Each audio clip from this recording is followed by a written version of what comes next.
పరువుకి పంతానికి పోయిన ఒక తల్లి తన కూతురు ఒకరిని ప్రేమించిందని తెలిసి వాడిని 10 మందిలకు పిలిపించి వాడిని ఇజ్జత్ తీసిందంట.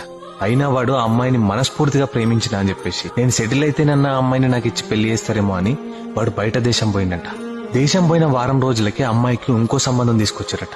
ఆ విషయం తెలుసుకున్న వీడు నానా తంటాలు వాడి పెళ్లి కొడుకు నెంబర్ కనుక్కొని మేము ఇట్లా ప్రేమించుకున్నాము, మమ్మల్ని విడదీయకురి మీకు దండం పెడతానన్నాడంట. అది విన్న పెళ్లి కొడుకు వాళ్ళ అమ్మాయిని తీసుకుని పిల్లలు ఇంటికి పోయి ఇట్లా అంటున్నాడంట, నీ పిల్ల ఇంకొకరిని ప్రేమించింది, ఇప్పుడు నేను పెళ్లి చేసుకుంటే నా బతకాగమవుతుంది అని చెప్పేసి అంటే వాళ్ళ తల్లిదండ్రి కాలు చేతులు పట్టుకుంటే ఈడొక మాట అన్నాడంట, మీకున్న ఎకరం పొలము ఇప్పుడే రాసి నేను కళ్ళు మూసుకొని పెళ్లి చేసుకుంటా అన్నాడంట. పరువుకి పంతానికి పోయిన ఆ తల్లి సరే రాసిస్తా అని చెప్పేసి ఆ పొలాన్ని రాసిచ్చి ఆ బిడ్డకు పెళ్లి చేసిందంట. పెళ్లైన నెల రోజులకి ఆ పెళ్లి చేసుకున్నాడు ఉద్యోగం కోసం హైదరాబాద్ పోయిందంట. పెళ్లై సంవత్సరం అవుతుందట కానీ ఇప్పటికీ ఆయనకు ఉద్యోగం దొరకలేదట, వాడి ఇంటికి రాలేడంట.